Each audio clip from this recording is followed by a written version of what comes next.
Okay. Uh, Welcome to the next bit in our course. In the last chapter, I discussed about combustion. I'm going to move a step forward now. Problems relating to combustion and fuel. Before I go on, I would like to tell you that you need to know your unit conversions because somewhere or the other, your unit conversions will be tested. Number two, you should know your chemistry well. That means that your stoichiometry. If you know nothing else, at least practice your stoichiometry and how to balance equations. You will need your mole concept in this. Number three, you would need to remember the principles of your CPP1, chemical process principles. So if you do not remember your chemical process principles, please go over your CPP1. If you did not like CPP, then you're going to have a problem in this course, especially in this portion. So CPP1, CPP2, combustion problems are included in this portion. Before going on to unit conversions, यानी unit conversions की अगर मैं बात करूं तो पहले मैंने आपको बता दिए थे important unit conversions in the form of energy, जहां पर मैंने BTU कैलोरी की बात की थी. अब मैं आपको कन्वर्जन्स बताता हूं क्योंकि यहाँ पर हम वॉल्यूम और मास की बात करेंगे. मैंने मास की कन्वर्जन पहले भी बताई थी, but because I will give zero convergence to you, you should know some conversions, basic conversions. So first, talking about the mass conversion, 1 kg is equal to 2.20 pounds. 1 slug is equal to 14.60 kg. These are the main mass conversions that you should know. Apart from this, there are volume conversions. In volume conversions, the important ones are 1 gallon, 1 US gallon is equal to 3.78 liter. After this, uh, there's the relation between gallon and barrels.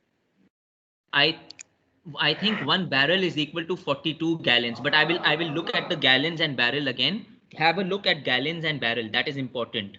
So the other thing you need to know is 1 meter cube is 1000 decimeter cube, and 1 meter cube is equal to 1000 liter, which means that 1 liter is equal to 1 decimeter cube.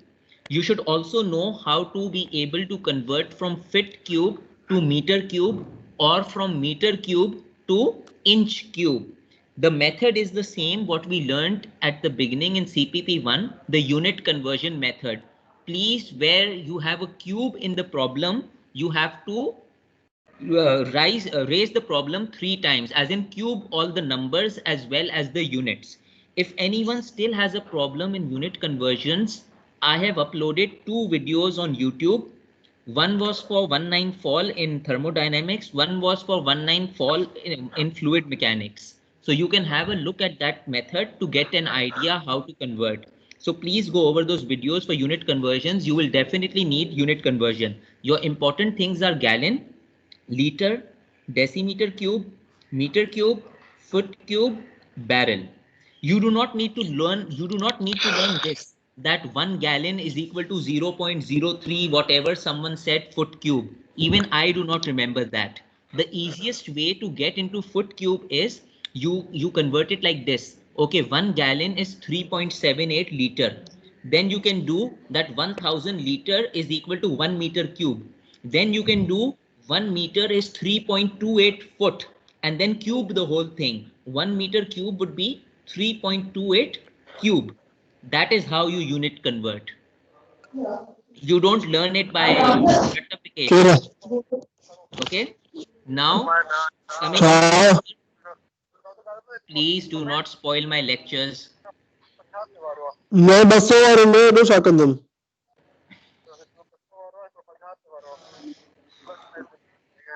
के what आयो तू royal का नवट होड़ा बाजार में वठ यार ये कौन है? Okay, please keep your mics off. You're spoiling my lectures. Acha, I told you about unit conversions. Now coming back to the lectures. The main objectives I would like to know. At the end of this lecture, a student would be able to know about the theoretical error. What is the theoretical error? Be able to find the theoretical error both in terms of weight and volume. यानी आप theoretical error in terms of weight and volume दोनों ढूंढ सकते हैं. You should know about the air to fuel ratio. While you were reading about combustion, did anyone read this term air to fuel ratio? किसी ने पढ़ा था ये? Yes, no, maybe. Sir ये बोलते हैं 10 moles are required of air are required to. ये वो नहीं होता. एयर टू फ्यूल रेशियो का एक सेपरेट डेफिनेशन है, कहीं पढ़ा था? हाँ सर या ना? एयर टू गैस रेशियो पढ़ा था, एयर टू फ्यूल रेशियो नहीं पढ़ा. एयर टू गैस रेशियो क्या होता है? आई थिंक वो हो सकता है फ्यूल हो. एयर टू गैस रेशियो क्या पढ़ा था? सर 16 था सर, 16 था. वेरी करता है कौन सी गैस है. Basically air to fuel ratio होता है. चलें. Be able to find and calculate the excess air. Understand the wet and dry gas analysis. Based on the analysis, you should be able to calculate the proportion of gas in the flue gas. Know about the fuel mixtures and terminologies used. Use all the concepts given above to solve complex problems. And you should know about your unit conversion. Please, इस पूरे chapter के अंदर सिर्फ numericals हैं. Majority numerical है, तो मेरे साथ साथ चलिएगा न्यूमेरिकल के ऊपर. कुछ के वर्क एग्जाम्पल मैंने आपको कर दिए हैं और कुछ हैं होमवर्क प्रॉब्लम्स. जब ये चैप्टर खत्म होगा, जितनी भी होमवर्क प्रॉब्लम्स हैं आप सारे मुझे वो सबमिट कर होमवर्क प्रॉब्लम्स मुझे सबमिट करवाएंगे. That will be your assignment 2. तो अगर फर्ज करें हमारा कंबशन का चैप्टर कंप्लीट होता है नेक्स्ट वीक, तो आई will give you 1 week to make those problems and hand them in. Please try to work on your own rather than copying the answers, because if you copy them, I can promise you, you will have a hard time in the exam. If you do it on your own, you will understand it. So it's up to you, however you want to do it. इससे पहले मैं आगे जाऊं, I would like to tell you about species, concentrations and fractions, or the terminologies you should know. The first terminology you should know is concentration of an I species. When you're doing a combustion reaction, you can have a simple equation of methane. For example, methane, the simplest equation is complete combustion. CH4 plus 2O2 gives CO2 plus 2H2O. That's a balanced equation for methane. Moles of I species means it can be moles of methane, it can be moles of oxygen, it can be moles of water divided by the volume. That will give you the concentration of whatever your component is. In other words, species is also known as the component. You can also find the concentration of species in terms of mass, the mass of species divided by the volume. Then there is something called the mole fraction. That is moles of an I species divided by the total number moles of all the species. As we go forward, we will see what a mole fraction is. Then there's a mass fraction, which is mass of I fraction, meaning the mass of the species that you are interested in. For example, if you are interested in methane, so your methane mass is going to be 16. Total mass of all the things combined would be 16 of methane plus whatever is on that side. So that is the total mass. That will give you the mass fraction for methane. Okay, types of fuel mixture. A fuel mixture can be rich, which means that there is an excess of fuel and less oxygen. Then is required for stoichiometric condition. देखिए 3 condition होती हैं. एक condition होती है स्टोइशियोमेट्रिक condition. स्टोइशियोमेट्रिक condition आप ऐसे समझें कि एग्जैक्ट कंडीशन होती हैं. अगर आपको 2 मोल चाहिए बर्निंग करने के लिए, कंबशन होने के लिए, तो आपके पास 2 ही मोल हैं. ये आपकी स्टोइशियोमेट्रिक कंडीशन है. अगर आपके पास 2 से ज्यादा मोल हो, तो यहां पर आपका जो फ्यूल मिक्सचर होगा ना, वो कम होगा, क्योंकि आपके पास ऑक्सीजन ज्यादा है. और अगर आपके पास ऑक्सीजन कम है ना, तो इसका मतलब है आपका जो फ्यूल है वो ज्यादा है और ऑक्सीजन कम है. तो इसके अंदर पहली बात तो ये कि इनकम्प्लीट कंबशन हो रही होगी। दूसरी बात ये कि आपका जो फ्यूल मिक्सचर होगा उसको आप रिच बोलोगे, क्योंकि आपका फ्यूल ज्यादा है, ऑक्सीजन कम है। तो तीन तरह के हमारे पास मिक्सचर हो सकते हैं फ्यूल।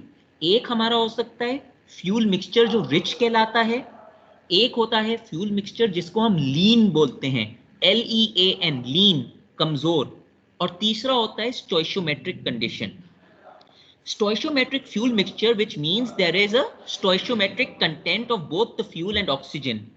जितना आपका ऑक्सीजन चाहिए फ्यूल के लिए उतना ही आपको ऑक्सीजन मिल रहा है, ना ज्यादा ना कम। So if I ask you what is a stoichiometric fuel mixture, a stoichiometric fuel mixture is a mixture in which stoichiometrically both the fuel and oxygen are content. You do not have any extra fuel or you do not have any extra oxygen. Lean fuel mixture means there is an excess in the oxidizer, in our case oxygen, which acts as an oxidizer. हमारा जो oxygen होता है ना वो oxidiser के तौर पे act करता है, कंबशन कर रहा होता है। तो अगर एक्सेस एयर हो, बेशक 1% एक्सेस एयर हो, तो आपका फ्यूल जो होगा वो कम हो जाएगा। अगर आपका फ्यूल कम हो गया तो आप उस फ्यूल को बोलोगे लीन फ्यूल मिक्सचर। फ्यूल का मिक्सचर कम है, ऑक्सीजन ज्यादा है। एक चीज यहां पर याद रख लें कि अगर आपका ऑक्सीजन ज्यादा होगा तो प्रोडक्ट साइड के अंदर लाजमी ऑक्सीजन निकलेगा, लाजमी ऑक्सीजन निकलेगा कंप्लीट कंबशन के अंदर, क्योंकि आपका ऑक्सीजन ज्यादा है।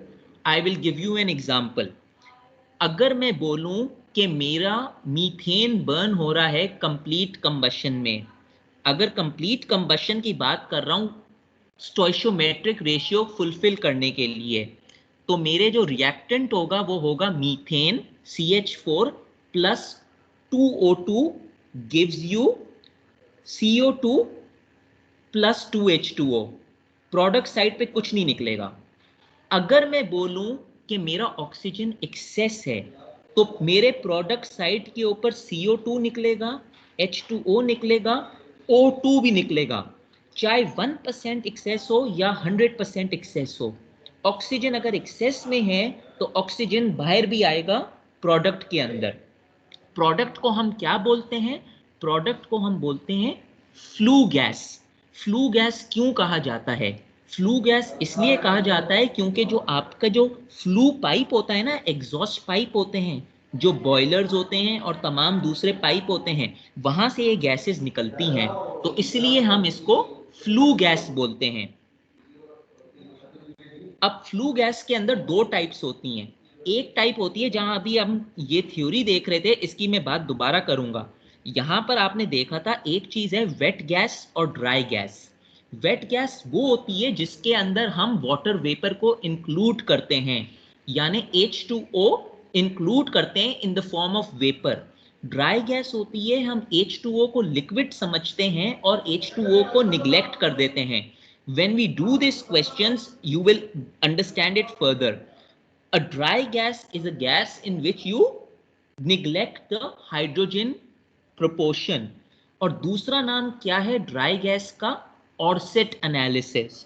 If you remember your CPV1, कुछ ना कुछ क्वेश्चंस के अंदर ऑर्सेट एनालिसिस का जिक्र किया गया था। और ऑर्सेट एनालिसिस के अंदर जो आपका प्रोपोर्शन होगा ना वो लाजमी ज्यादा होगा। अगर मेरी नाइट्रोजन का प्रोपोर्शन वेट गैस के अंदर 75% है तो ड्राई गैस के अंदर मेरा नाइट्रोजन का परसेंटेज 75 से ज्यादा होगा। इसीलिए होगा क्योंकि आप वाटर को निग्लेक्ट करेंगे तो आपका मोल रेशियो कम होगा। तो ये बात याद रख लें कि आपका वेट गैस का प्रोपोर्शन हमेशा ड्राई गैस के प्रोपोर्शन से कम होगा फॉर द सेम एलिमेंट। अगर मैं कार्बन डाइऑक्साइड की बात करता हूं, कार्बन डाइऑक्साइड वेट गैस के अंदर कम होगी, ड्राई गैस में ज्यादा होगी। अगर मैं उसकी बात करता हूं नाइट्रोजन की, तो वेट गैस में कम होगी, ड्राई गैस में ज्यादा होगी। कैसे होगी वो हम बात करेंगे या कल या नेक्स्ट वीक। यहां तक कोई मसला है? तो अभी तक मैंने आपको क्या बता दिया जी? सर फ्लू गैस में आपने बताया कि ऑक्सीजन जैसे बाहर प्रोडक्ट में निकलेगी, सर तो यहाँ पे तो ऐसे आपके लिखा हुआ है कि contain neither oxygen nor any fuel। एक सेकेंड, मैंने कहा, मगर मैंने ये कहा stoichiometric fuel mixture which means there is stoichiometric content. मैंने आपको क्या कहा था? ऑक्सीजन फ्लू गैस के अंदर जब निकलेगी जब आपके क्वेश्चन में गिवन होगा कि excess air is being used, जब ऑक्सीजन निकलेगी। मेरा पहला एग्जांपल था कि स्टोइशियोमेट्रिक कंप्लीट बर्निंग है, एक्सेस ऑक्सीजन नहीं है, तो उसमें मीथेन जब आप बर्न करोगे तो सिर्फ CO2 और H2O निकलेगा। दूसरा केस क्या है? Excess oxygen. एक्सेस ऑक्सीजन के अंदर आपके पास क्या निकलेगा? CO2 निकलेगा, H2O निकलेगा, O2 निकलेगा। तीसरा केस क्या हो सकता है? तीसरा केस हो सकता है डेफिशिएंसी ऑफ ऑक्सीजन, यानी फ्यूल आपका रिच है, ऑक्सीजन कम है। उस केस में क्या होगा? उस केस में पहली बात तो ये ऑक्सीजन नहीं निकलेगा क्योंकि एक्सेस में नहीं है, मिनिमम में है, कम है। दूसरी बात ये, कार्बन डाइऑक्साइड भी नहीं निकलेगी, कार्बन मोनोऑक्साइड निकलेगी। क्यों कार्बन मोनोऑक्साइड निकलेगी? क्योंकि आपका इनकम्प्लीट कंबशन है। कंप्लीट कंबशन सिर्फ स्टोइशियोमेट्रिक के ऊपर हो सकता है या स्टोइशियोमेट्रिक से ज्यादा पे हो सकता है। यानी अगर आपकी स्टोइशियोमेट्रिक रिक्वायरमेंट मैच हो रही है तो कंप्लीट कंबशन है, CO2 निकलेगा, H2O निकलेगा। अगर इससे कोई भी वैल्यू ज्यादा हो तो CO2 और H2O तो निकलेगा, मगर उसके साथ ऑक्सीजन भी निकलेगा क्योंकि एक्सेस ऑक्सीजन है। और अगर कम है तो CO2 भी नहीं निकलेगा, आपके पास कार्बन मोनोऑक्साइड निकलेगा जो कि फर्दर ऑक्सीडाइज होगा। जब ऑक्सीजन मजीद मिलेगी फिर CO2 बनेगा। ये बात समझ आई? जी सर। सर ठीक है। सर जैसे हमारे पास आपने कहा कि मतलब एक्सेस एयर होगी तो हमारे पास बाय प्रोडक्ट में ऑक्सीजन भी निकलेगा, तो सर इसको फिर हम कंप्लीट कंबशन में काउंट करेंगे या इनकम्प्लीट कंबशन में? कंप्लीट कंबशन, क्योंकि CO2 निकल रहा है। कंप्लीट कंबशन की डेफिनेशन क्या है कि CO2 इज प्रोड्यूस्ड, यही है ना, CO2 and H2O। Yes sir. Access के अंदर हमेशा कंप्लीट कंबशन होगा। इट इज नॉट पॉसिबल कि एक्सेस के अंदर आपका इनकम्प्लीट कंबशन हो, पॉसिबल नहीं है। सर जी ओके सर जो हमारी आपने कहा लीन में, तो लीन में भी जो है कंप्लीट कंबंशन होगा या इनकम्प्लीट होगा? एक सेकेंड, लीन के अंदर कंप्लीट कंबशन होगा ना, क्योंकि आपका फ्यूल लीन हो गया ना। लीन का क्या मतलब है? Excess oxidizer in our case. Excess oxygen का मतलब ये हुआ कि ऑक्सीजन रिक्वायरमेंट से ज्यादा हुआ। तो लीन के अंदर आपका कंप्लीट कंबशन होगा, मगर रिच फ्यूल के अंदर इनकम्प्लीट होगा, क्योंकि रिच फ्यूल इसका उल्टा हो जाएगा। रिच फ्यूल अगर आपका हुआ तो उसका मतलब ऑक्सीजन कम है। ऑक्सीजन अगर कम है इसका मतलब फ्यूल पीछे रह गया है। फ्यूल पीछे रह गया है उसका मतलब कि आपके पास इनकम्प्लीट कंबशन हो रही है, कार्बन मोनोऑक्साइड बन रही है। हो सकता है कार्बन डाइऑक्साइड भी बने, कार्बन मोनोऑक्साइड भी बने, कार्बन डाइऑक्साइड भी बने, वाटर भी बने, मगर इवन अगर 0.1 मोल% कार्बन मोनोऑक्साइड बन गई, that is an incomplete combustion. Complete combustion की डेफिनेशन ही ये है कि कार्बन डाइऑक्साइड बननी है, कार्बन मोनोऑक्साइड नहीं बन सकती है। क्लियर हो गया? Yes sir. चलें सर जी सर सर ये जी। लीन फ्यूल मिक्सचर नहीं सर समझ आया सही से। लीन फ्यूल मिक्सचर समझ नहीं आया? जी सर। देखें, लीन फ्यूल मिक्सचर को आप इस तरह समझें कि मेरी अगर रिक्वायरमेंट है कि मेरे पास 2 मोल ऑफ फ्यूल होने चाहिए, मेरे पास 2 मोल फ्यूल होना चाहिए और ये 2 मोल ऑक्सीजन के साथ रिएक्ट करता है कंप्लीटली। इसका मतलब है ये स्टोइशियोमेट्रिक कंडीशन है। आपका CO2 बन गया, आपका H2O बन गया। फर्ज करें कि मेरे पास 2 मोल फ्यूल है, इसकी रिक्वायरमेंट स्टोइशियोमेट्रिक 2 मोल ऑक्सीजन है, मगर मेरे पास 3 मोल ऑक्सीजन है, यानी 1 मोल ऑक्सीजन मेरे पास ज्यादा है। तो इस कंडीशन को देखकर मैं इस फ्यूल को लीन बोलूंगा कंपेयर्ड विद द ऑक्सीजन, क्योंकि मेरे पास ऑक्सीजन ज्यादा है, फ्यूल कम है, लीन। और अगर मेरे ऑक्सीजन की रिक्वायरमेंट 2 है, मेरे पास ऑक्सीजन सिर्फ 1 है, तो ये मेरा रिच फ्यूल हो जाएगा क्योंकि पीछे मेरा फ्यूल बच जाएगा। अब क्लियर हुआ? Yes sir. Okay sir. चले, burning of a lean fuel mixture. Sir ji sir dry gas का जो आप बता रहे थे, ड्राई और वेट गैस का प्रोपोर्शन के बारे में, वो मुझे समझ नहीं आया था। वो उसकी बात दोबारा आगे आएगी, इस स्लाइड से आगे जाऊं, उसकी बात बहुत आगे दोबारा आएगी प्रोपोर्शन की, मगर वो उसकी बात मैं दोबारा बताऊंगा। अभी burning of a lean fuel mixture oxygen is present in the flue gas. आप ये याद रख लें, लीन फ्यूल मिक्सचर को अगर आप ऑक्सीजन से बर्न करेंगे तो आपकी फ्लू गैस के अंदर ऑक्सीजन लाजमी आएगी। सबसे आसान तरीका कैसे याद रखने का है कि लीन फ्यूल का मतलब है एक्सेस ऑक्सीजन। एक्सेस ऑक्सीजन का मतलब है प्रोडक्ट के अंदर ऑक्सीजन आएगी, चाहे 1% एक्सेस हो, चाहे 5% एक्सेस हो, चाहे 50% एक्सेस हो, इट डजंट मैटर। ओके, अच्छा अब बात करते हैं theoretical calculation of minimum air required for combustion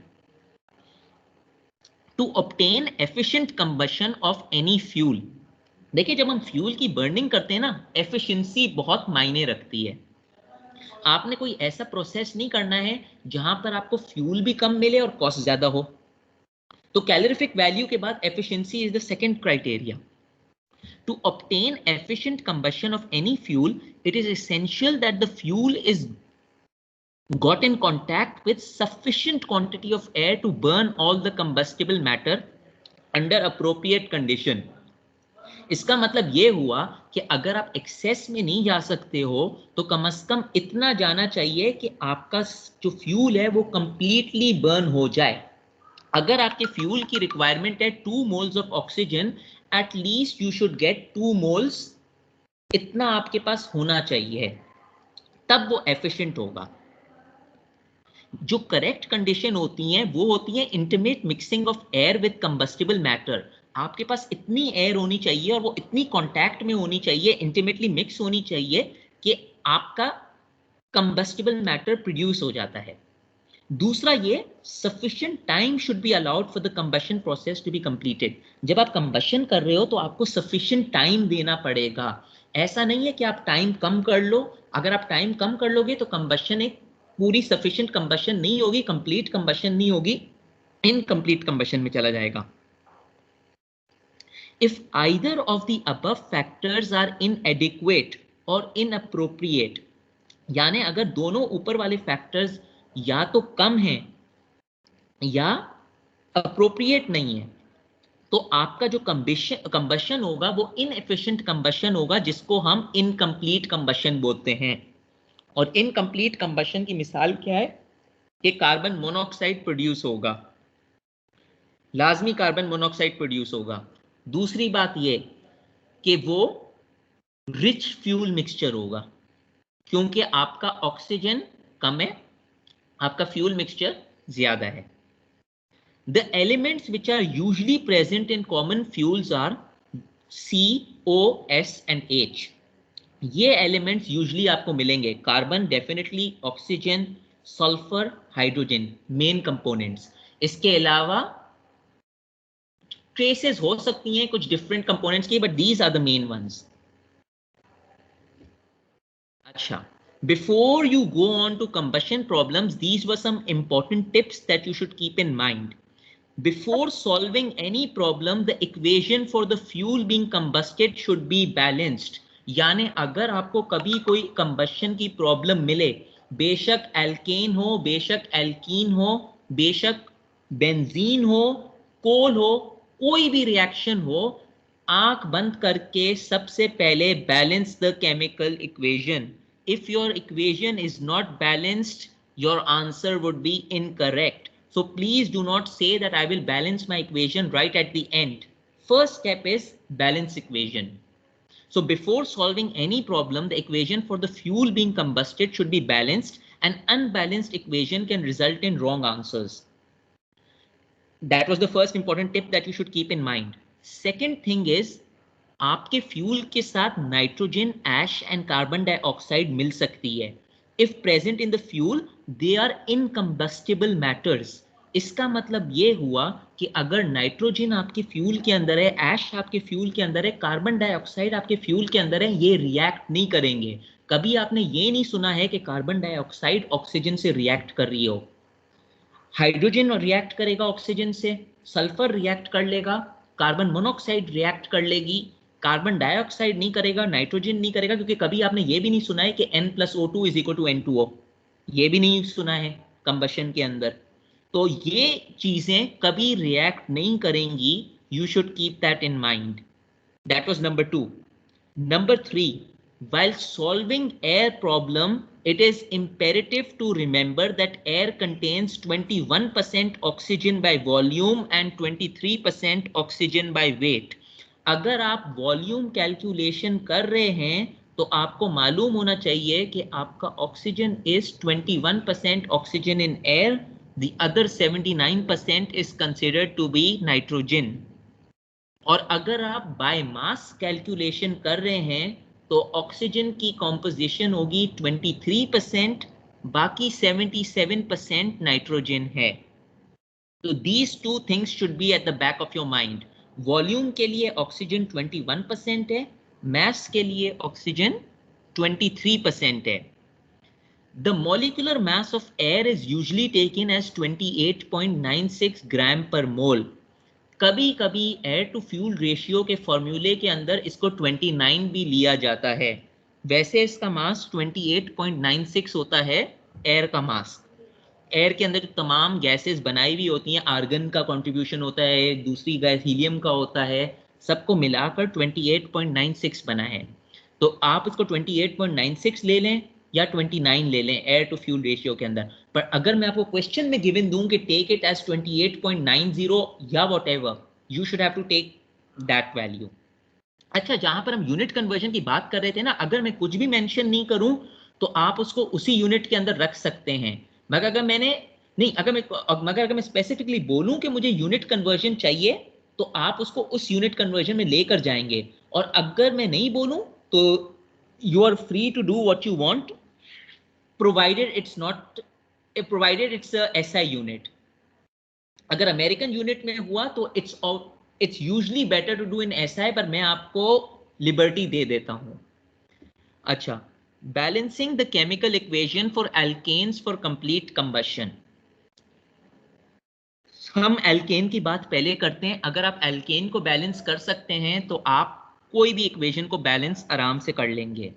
general formula of an alkane chain is CnH2n+2। सबसे कॉमन एग्जांपल मीथेन होता है, CH4, उसके बाद इथेन हो जाएगा C2H6। तो आपको ये मालूम है कि general formula of an alkane is CnH2n+2। अब there can be 2 types of alkane chain, या तो ऑड नंबर चेन होगी या इवन नंबर कार्बन चेन होगी। ऑड नंबर कार्बन चेन होगी CH4, C3H8, C5H12, these are odd numbers. Ethane, methane, propane, pentane। इसी तरह even होता है C2H6, C4H10। तो let us consider the case of balancing the odd number alkane chain first. The two simplest cases are methane and propane. ये देखें, ऊपर वाला equation methane के लिए है, नीचे वाला प्रोपेन के लिए है।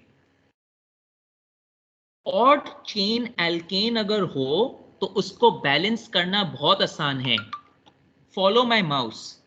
वैसे तो जब आप नाइट्रोजन को इंक्लूड नहीं कर रहे, ऑड को बैलेंस करने का तरीका क्या है, कार्बन का जो भी नंबर होता है ना, वो आप CO2 से पहले लिख लें। अगर यहां पर कार्बन का नंबर 1 है, ये 1 मिनट में बैलेंस हो जाएगा। यहां पर कार्बन का नंबर 1 है तो यहां पर 1 रहेगा।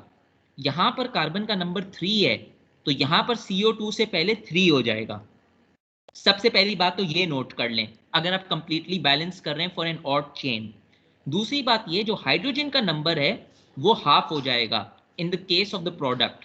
यहां पर CH4 है, 4 हाइड्रोजन, तो 2H2 हो जाएगा। यहां पर 8 हाइड्रोजन है तो यहां पर आप 4H2O लिख लोगे। अगर यहां पर 10 हाइड्रोजन होता तो यहां पर 5H2O हो जाता। जब आपने राइट हैंड साइड बैलेंस कर ली, उसके बाद आप ऑक्सीजन को बैलेंस कर लें। यहां पर if you look, 1O multiply by 2 is 2O, यहां पर 2 यानी 4O होने चाहिए, तो 2 multiply by 2 4। Similarly over here 4 multiply by 1 is 4, 2 multiply by 3 is 6, यानी 10 होने चाहिए ऑक्सीजन। यहां पर 2 ऑक्सीजन थे, आप 5 लगा देंगे तो ये आपका balanced oxygen, balanced chemical reaction है। एक छोटी सी टिप मैं आपको ये बता दूं कि अगर कोई ऑड ऑड एल्केन है ना, C1, C3, C5, C7, उसके अंदर ऑक्सीजन से पहले हमेशा होल नंबर आएगा, फ्रैक्शन के अंदर नहीं आएगा। और कोई भी अगर इवन चेन हो ना तो उसके अंदर ऑक्सीजन से पहले कोई डेसिमल या कोई फ्रैक्शन फॉर्म आएगा। तो this is a shortcut to know how to balance the equation. यहां तक कोई मसला है? आगे चलूं?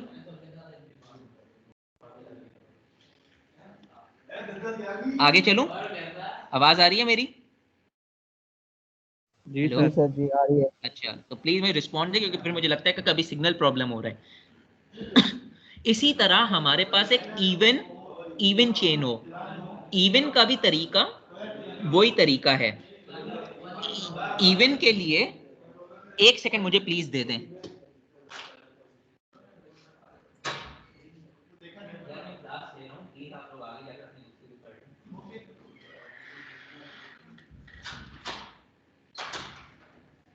चलें इवन की बात करते हैं। इवन के लिए सबसे पहले ये नोट करें कि फॉर्मूला वही चीज है। अगर यहां पर 2C है तो CO2 से पहले आपने 2 लगा दिया। Keep in mind this is only for complete combustion. अगर आपका कंबशन इनकम्प्लीट है तो आप ये मेथड यूज नहीं कर सकते, कंप्लीट कंबशन के लिए यूज कर सकते हैं। यहां पर 2C है तो पहले आपने 2 लगा दिया, यहां पर 6H है तो 3 लगा दिया। इसी तरह आपने 4 के साथ 4 लगा दिया, 10 के साथ 5 लगा दिया। उसके बाद आप अपने ऑक्सीजन बैलेंस करेंगे। इस साइड के ऊपर देखें, इवन के साथ दोनों के साथ फ्रैक्शन है, एक के साथ 3.5 है, एक के साथ 6.5 है। तो इवन के साथ यूजुअली फ्रैक्शन आते हैं। Keeping in mind you want to keep 1 kg of fuel. अगर आप इसको मल्टीप्लाई बाय 2 कर लें होल नंबर लाने के लिए तो ये इक्वेशन भी सही माना जाएगा। 2C2H6 plus 7O2 gives 4CO2 plus 6H2O। या आप इसको कर लेते 2C4H10 plus 13O2 gives 8CO2 plus 10H2O। ये भी माना जा सकता है, मगर यूजली जब हम फ्यूल रेशियो लेते हैं हम 1 के रेशियो से लेते हैं, तो इसीलिए यहां पर एक फ्रैक्शन आ रहा है। यहां तक कोई मसला? ये सारी चीजें मैंने इन्हीं पॉइंट्स के अंदर लिखी हैं, मैंने आपको वैसे बयान कर ली। यहां तक कोई सर मसला ये बैलेंसिंग फ्रैक्शन में? वाला थोड़ा समझा दें, फ्रैक्शन वाला। फ्रैक्शन देखें, फ्रैक्शन वाला किस तरह आ रहा है। पहला स्टेप तो वही है, C2H6 है ना, तो C से पहले आपने 2 लिख लिया क्योंकि यहां पर 2 है, यहां पर 2 आ गया। H आपका 6 है तो 6 से पहले आपने H से पहले 2 लिख दिया, क्या नाम है, 3 लिख दिया। अब आप ऑक्सीजन गिने, यहां पर कितने ऑक्सीजन है, एक ऑक्सीजन मल्टीप्लाई बाय 3, 3 ऑक्सीजन हो गए। यहां पर 2 ऑक्सीजन मल्टीप्लाई बाय 2, 4 हो गए। 4 प्लस 3 7 होता है। तो डेफिनेटली अगर आपको इस साइड के ऊपर 7 बनाना है और आपके पास 2 है तो 3.5 हो जाएगा, क्योंकि 3.5 मल्टीप्लाई बाय 2 7 बनेगा। अगर मैं यहां पर 7/2 मल्टीप्लाई बाय 2 करूं तो मेरे पास 7 बन जाएगा। और यहां पर अगर मैं देखूं तो 2 इंटू 2 इज 4 प्लस 3 इज 7। तो इसीलिए मैं 7 डिवाइडेड बाय 2 कर रहा हूं, इसको बैलेंस आउट करने के लिए। बेसिकली आपको वो चीज रखना चाहिए कि मास जो होता है that can not be created not destroyed. अगर यहां पर 2C हैं तो टोटल यहां भी 2C होंगे। अगर यहां पर 7 ऑक्सीजन है तो टोटल यहां भी 7 ऑक्सीजन होंगे। मैं एक चीज रिपीट कर रहा हूं that this is only applicable if your equation is a fully combustible equation, यानी कंप्लीट कंबशन। इनकम्प्लीट कंबशन के लिए आप ये मेथड यूज नहीं कर सकते, आपको मैन्युअली इनकम्प्लीट को बैलेंस करना पड़ेगा, क्योंकि इनकम्प्लीट में कार्बन मोनोऑक्साइड भी आ जाएगा। बात समझ आई? जी सर जी, ठीक है। अच्छा, इनकम्प्लीट में एक सेकेंड, कभी कभी ये होता है कि कोई प्रोडक्ट के अंदर कार्बन मोनोऑक्साइड और कार्बन डाइऑक्साइड दोनों होता है। अगर फर्ज करें सिर्फ कार्बन मोनोऑक्साइड है तब तो आप सी को बैलेंस कर सकते हैं, अगर दोनों है तब आपको मैन्युअली करना पड़ेगा। चलें, in combustion problems, with the help of amount of oxygen required by the fuel, the amount of air can be calculated. जब आपको फ्यूल के बारे में मालूम है, the amount of oxygen required by the fuel, कि कितना फ्यूल को ऑक्सीजन चाहिए, तो आप एयर को भी कैलकुलेट कर सकते हो। तो using these combustion equations we can calculate the quantity of oxygen both by weight और volume। जब हम ऑक्सीजन को बात करते हैं ना, तो हम ऑक्सीजन को एयर अज्यूम करते हैं। मैंने आपसे पहले यह भी जिक्र किया था कि कहीं पर मैं एयर बोलूं तो आप उसको समझे ऑक्सीजन। शुरू में मैंने कहीं पर यह बताया था आपको। So from this the corresponding values of weight or volume of the required air can be calculated। अच्छा, अब एक स्टेप फॉरवर्ड करते हैं। स्टोइशियोमेट्रिक एंड थ्योरेटिकल एयर क्वांटिटी। अब भाई ये क्या चीज होती है? Theoretical air quality is calculated based on chemical reaction between the elements and oxygen। Theoretical air की जो quality है ना, वो आप chemical reaction से मालूम करते हो कि क्या उसकी quality है, क्या value आनी चाहिए। कार्बन को जब आप कंबस्ट करोगे या ऑक्सीडाइज करोगे, carbon reacts with oxygen to form carbon dioxide and heat. अच्छा, based on the above equation it can be concluded that 1 kg of carbon reacts with 2.67 kg of oxygen to give 3.67 kg of carbon dioxide। ये figure वैसे तो आपको मालूम होने चाहिए, अगर आपको मालूम नहीं है तो आप ये फिगर अपने क्वेश्चन में लिख कर भी निकाल सकते हैं इसको। कैसे? कार्बन का मास कितना होता है अगर हम मास बेसिस से कैलकुलेट करें? 12 होता है।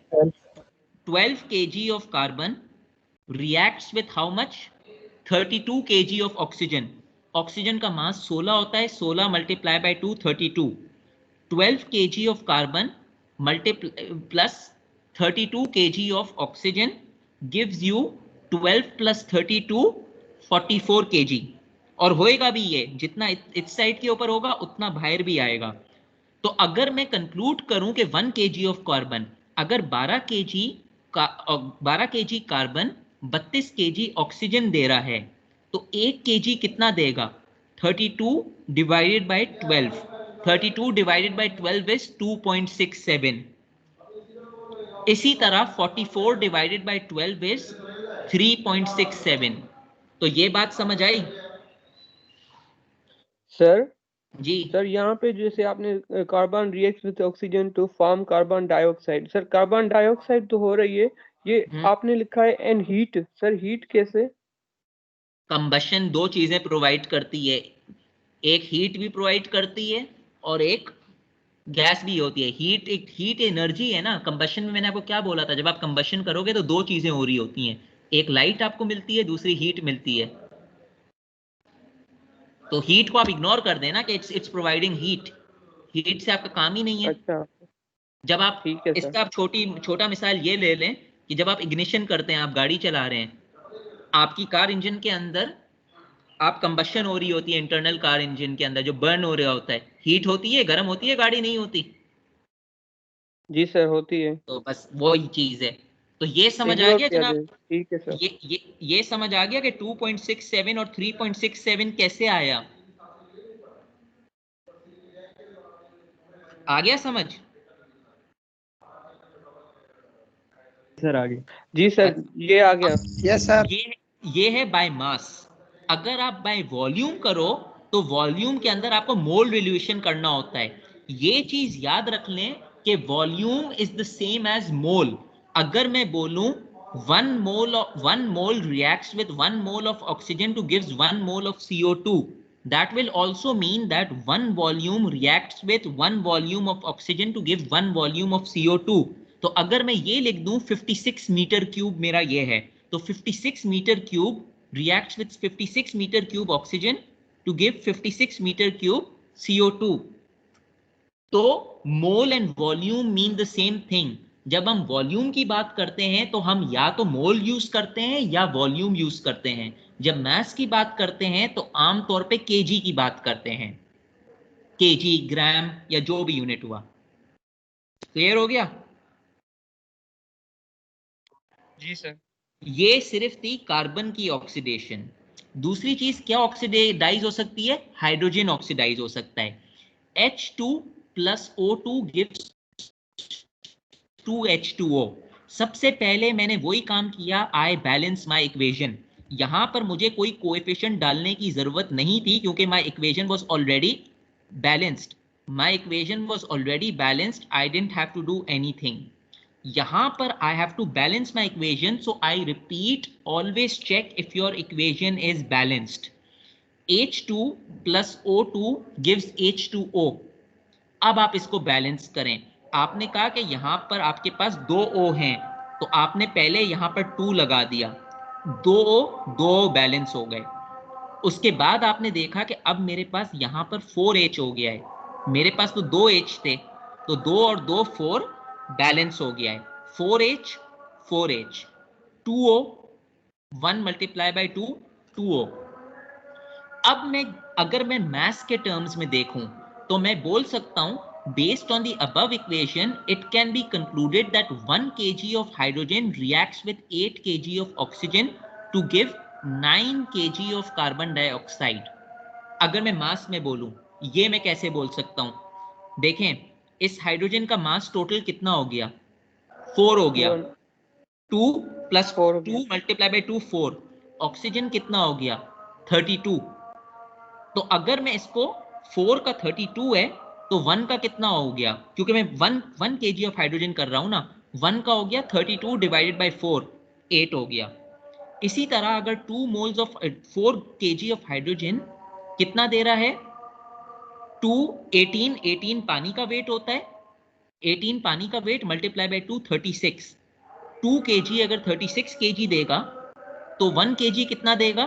36 डिवाइडेड बाय 4। यानी अगर 4 यहां पर है, डिवाइड बाय 2 कर लूंगा, कितना हो जाएगा? हाफ हो जाएगा, 9 kg ऑफ कार्बन डाइऑक्साइड आ जाएगा। तो ये बाय मास मुझे मिल रहा है। अगर मैं वॉल्यूम की बात करूं तो फिर वही बात हो रही है, इधर मैं 1 मोल की बात नहीं करूंगा, इधर मैं बात करूंगा 2 moles of hydrogen plus gives 1 mole of oxygen, reacts with 1 mole of oxygen to give 2 moles of water। एक तरीका ये है लिखने का। दूसरा तरीका लिखने का है 1 mole of hydrogen reacts with 0.5 moles of oxygen to give 1 mole of water। both are considered correct। सिर्फ एक 1 की टर्म्स में, एक 2 की टर्म्स में, ratio wise they are the same. Any problem? Sir ji sir अगर यही क्वेश्चन वॉल्यूम्स के टर्म में हो, मतलब सेंटीमीटर क्यूब या कोई और यूनिट, तो सर कैसे क्या? अगर ये सेंटीमीटर क्यूब के अंदर हो तो अगर जो भी उसका है, अगर मैं बोलूं तो उसके लिए अगर मैं बात करूंगा, लेट्स से अगर हाइड्रोजन 8 सेंटीमीटर है, हाइड्रोजन 8 सेंटीमीटर क्यूब है, तो और यहां पर डबल है, तो ये हो जाएगा 8 centimetre cube of hydrogen reacts with 4 centimetre cube of oxygen to give 8 centimetre cube of water. Volume के अंदर यही तो हो रहा होता है। अगर ये 8 है तो यहां पर आधा हो गया ना, तो ये 8 4 से रिएक्ट करेगा to give 8 centimetre cube of water. Okay sir. Okay. इसी तरह सल्फर भी रिएक्ट करता है। सबसे पहले मैं सल्फर का इक्वेशन बैलेंस करूं, S plus O2 gives SO2। अब इसके लिए मैं ये कैसे बोल सकता हूं कि based on the above equation 1 kg of sulphur reacts with 1 kg of oxygen to give 2 kg of carbon dioxide. मैं ऐसे बोल सकता हूं, सल्फर का वेट कितना होता है? 32 kg। ऑक्सीजन का वेट कितना होता है? 32। सल्फर डाइऑक्साइड का कितना हो जाएगा? 32 प्लस 32 64। तो अगर मैं इसको सिंप्लीफाई कर दूं, 32 32 64, तो 1 kg कर दूं तो ऑक्सीजन भी 1 kg हो जाएगा, 32 डिवाइड बाय 32। सल्फर डाइऑक्साइड हो जाएगा 64 divide by 32 to give 2 kg of carbon dioxide. तो by volume it's going to be 1 mole of sulfur reacts with 1 mole of oxygen to give 1 mole of SO2। फर्ज करें कोई और volume का unit होता, let's say gallons की मैं बात करता हूं, तो अगर मेरे पास 10 गैलन थे, 10 गैलन्स ऑफ सल्फर, तो I would have written this as 10 gallons of sulphur react with 10 gallons of oxygen to give 10 gallons of sulfur dioxide. वो अलग बात है कि 1 kg reacts 1 kg at room temperature is 22.4 dm cube. उससे आप बाद में रिलेशन निकालते हैं, मगर देखे हुए इक्वेशन को if you talk in terms of moles, that is how you're going to read it. 1 mole reacts with 1 mole to produce 1 mole. So 10 gallons will react with 10 gallons to produce 10 gallons. हाँ, अगर यहाँ पर 3 होता तो it would have been 10 gallons plus reacts with 10 gallons to give 30 gallons. Just assuming. But the condition is your equation should be balanced.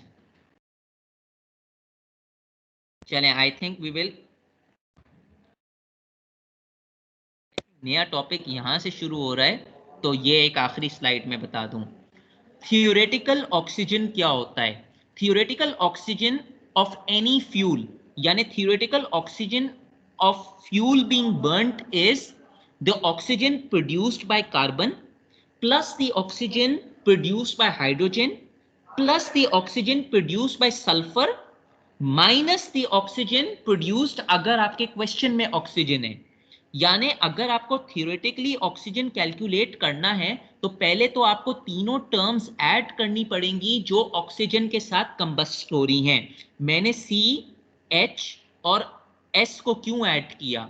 C को मैंने इसलिए add किया क्योंकि C के अंदर ऑक्सीजन ऐड हो रहा है, इसलिए C का प्रोपोर्शन होगा।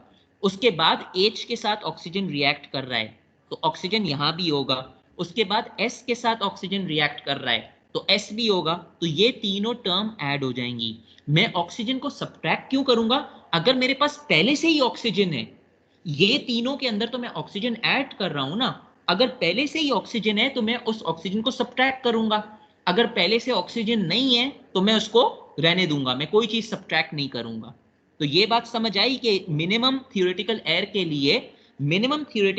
के लिए हम वो तीनों कंपोनेंट ऐड करेंगे जो एयर के साथ रिएक्ट करेगा, माइनस ऑक्सीजन करेंगे अगर ऑक्सीजन ऑलरेडी प्रेजेंट हो। अगर ऑक्सीजन प्रेजेंट नहीं है तो we will only add the 3 components.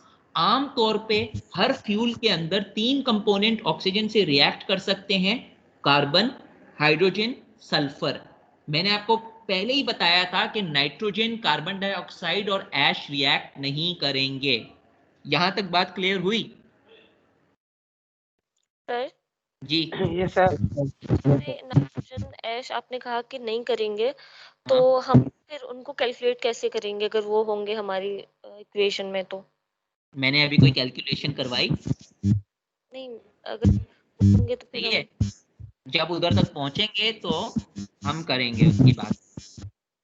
अच्छा, अब एज हमें मुझे अगर वेट प्रोपोर्शन करना है, अगर मुझे बाय वेट करना है, मुझे मालूम है mass of oxygen in air is 23%, ये मुझे मालूम है by in terms of wait.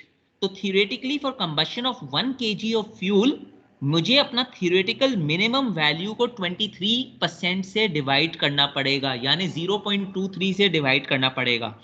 मेरी थियोरेटिकल मिनिमम वैल्यू कहां से आई? यहां से आई, यानी 2.67 multiply by C% carbon plus 8 into H% plus 1 into sulphur की परसेंट।